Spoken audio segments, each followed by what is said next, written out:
जैसे ही बीमा भारती ने अपने सोशल मीडिया के माध्यम से ये खबर पुख्ता किया कि इस बार फिर से वो रुपौली से विधायक की चुनाव लड़ने वाली हैं, इधर पप्पू यादव गरमा गए। गरमा के उन्होंने स्पष्ट शब्दों में यह भी कह दिया कि वो बीमा भारती की कोई भी मदद नहीं करने वाले हैं। क्या है पूरा माजरा और क्यों कह दिया पप्पू यादव ने कि वो बिल्कुल भी मदद नहीं करने वाले हैं, इस पूरी जानकारी से हम आपको अवगत कराएंगे, रूबरू कराएंगे। लेकिन उससे पहले, मेरा नाम है रजत और आप देख रहे हैं जनता जंक्शन। मैं आपको बता दूं, रुपौली से कयास लगाए जा रहे थे कि लेफ्ट का कोई उम्मीदवार जो है वो चुनाव लड़ेगा, लेकिन इधर बीमा भारती जाती हैं लालू प्रसाद यादव के पास, जाके उनसे मनाने में उनको कामयाब रहती हैं और उनसे टिकट लेके चली आती हैं आरजेडी का कि वो रुपौली के इस चुनाव में कूद रही है और इस बार भी वो चुनाव लड़ रही है। जिसके बाद इधर पप्पू यादव गरमा उठते हैं, कहते हैं कि कांग्रेस ऐसे लोगों को बिल्कुल भी सपोर्ट ना करे जो पूर्णिया में आतंक फैलाने का काम करते हैं, जो पूर्णिया में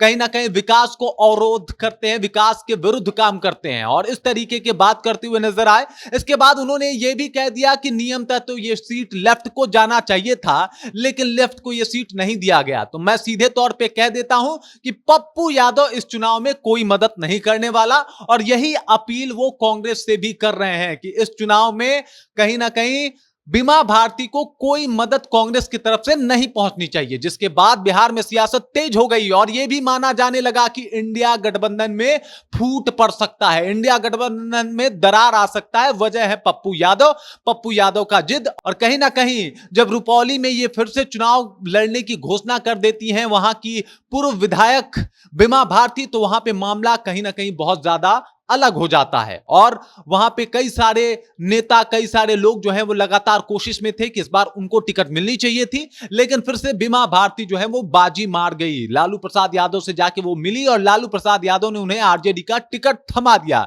जिसकी जानकारी वो अपने सोशल मीडिया के माध्यम से तमाम लोगों को दी और उसके बाद कई लोगों की प्रतिक्रिया आने लगी। उन्हीं में से एक पप्पू यादव भी थे जिन्होंने स्पष्ट शब्दों में यह कह दिया कि वो इस बार रुपौली के इस चुनाव में बीमा भारती की कोई मदद नहीं करने वाले और इसीलिए यह माना भी जा रहा है कि अब इंडिया ब्लॉक में फूट पड़ने वाला है और अब कहीं ना कहीं हो सकता है पप्पू यादव भी कोई अपना कैंडिडेट खड़ा कर दे। जिस तरीके से लोकसभा चुनाव में पप्पू यादव निर्दलीय चुनाव में उतर गए थे और उन्होंने चुनाव जीत भी लिया था, तेजस्वी यादव ने तमाम प्रयास किए थे, कोशिश किए थे, उसके बाद भी पप्पू यादव को नहीं रोक पाए थे। और अब चूंकि पूर्णिया लोकसभा के अंतर्गत ही रुपौली का वो विधानसभा का सीट आता है, तो ये बात आप समझ सकते हैं कि पप्पू यादव का वहां पे दबदबा होगा, पप्पू यादव का वहां पे एक तरीके से अपना कुनबा होगा और जो उनको मजबूत बनाता है। इसी वजह से ये कयास भी लगाए जा रहे हैं कि हो सकता है पप्पू यादव कोई अपना कैंडिडेट उतार दे बीमा भारती के खिलाफ, क्योंकि पहले से ही वो मोर्चा खोल रखे हैं बीमा भारती के खिलाफ और जिस बीमा भारती को वो लोकसभा में के चुनाव में हराए हैं